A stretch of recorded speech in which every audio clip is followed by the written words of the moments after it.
Hola, soy Joaquín. Hoy es nuestro tercer día en Cusco y nos levantamos un poco más temprano, son cerca de las 5 de la mañana.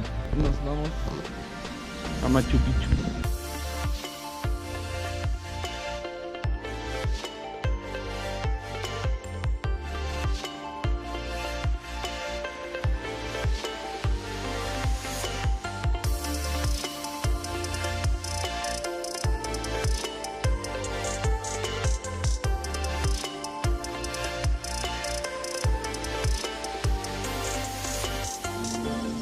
Ahora vamos a comprar algo para el desayuno.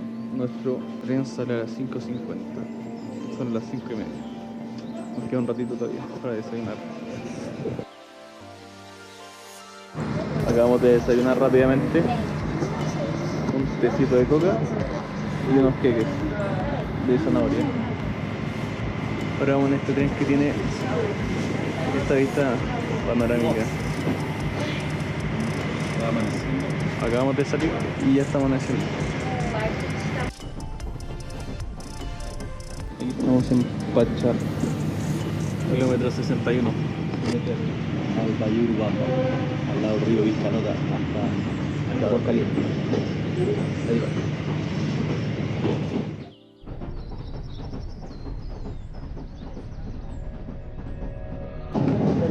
Acabamos de pasar a Ollantaytambo.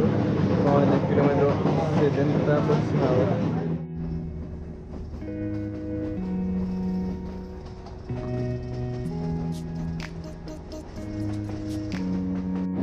Y llegamos a un sector que hay más selvas.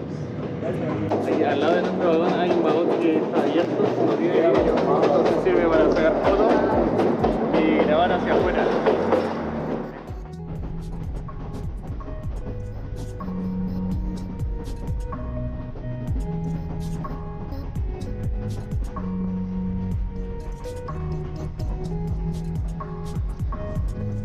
Luego de un viaje en tren de aproximadamente 3 horas, llegamos a Aguascalientes, también conocido como Machu Picchu Pueblo. Llegamos a Machu Picchu Pueblo.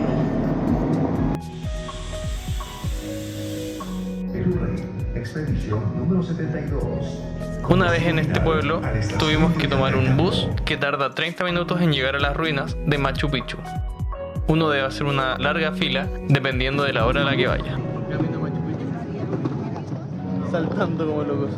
Lo ideal para ir a Machu Picchu es comprar las entradas con antelación, porque se pueden agotar fácilmente. Lo mismo sucede con el ticket a Huayna Picchu, que es la montaña situada a un costado de Machu Picchu. Este último, en temporada alta, tiene mucha demanda, por lo que se recomienda comprar el ticket con meses de anticipación.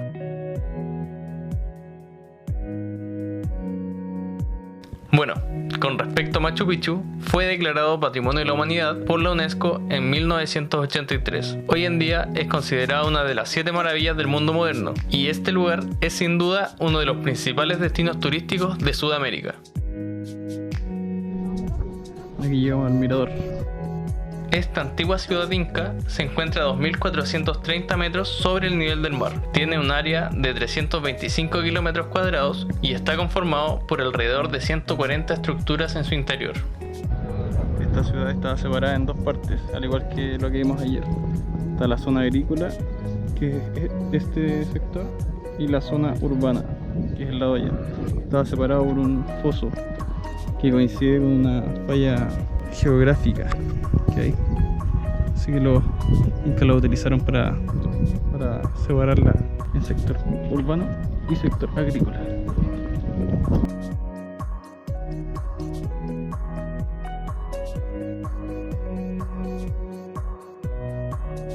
Se dice que un gran porcentaje de Machu Picchu se encuentra bajo tierra, lo que sirve de cimientos para los edificios, terrazas y canales de esta antigua ciudad inca.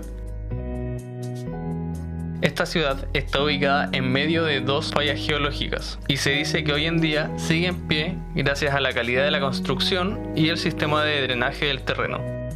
Se estima que en esta ciudad vivieron cerca de 1000 personas.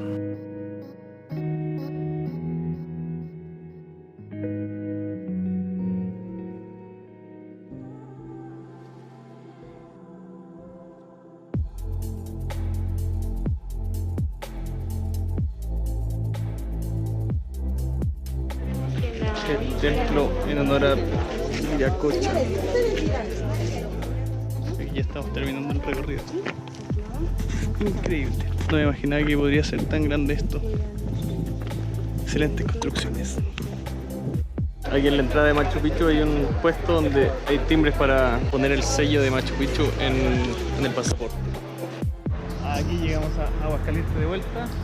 Ahora vamos a almorzar. Nos queda un ratito aún para el pasaje en tren de vuelta, pero tenemos tiempo suficiente para almorzar por aquí. Esta es la plaza. Ya nos vamos de Machu Picchu pueblo. Vamos a Cusco y vamos a descansar porque mañana tenemos la montaña de 7 colores. Bueno, aquí vamos de vuelta ya. Vamos hacia Cusco. Vamos en este tren de nuevo con la vista panorámica, se llama 360. Y por este lado tenemos solo vegetación. Mañana vamos a ir a la montaña de 7 colores. Y nos tenemos que levantar a las 4 de la mañana para eso. Así que hoy nos vamos a levantar a dormir tempranito para llegar bien descansado a la montaña. Bueno, esto es todo por el video de hoy. Si te gustó, agradecería que le dejes un like y que me dejes un comentario. Además, si conoces a alguien que podría interesarle este video, envíaselo. Esto sería de mucha ayuda para el canal. Muchas gracias y adiós.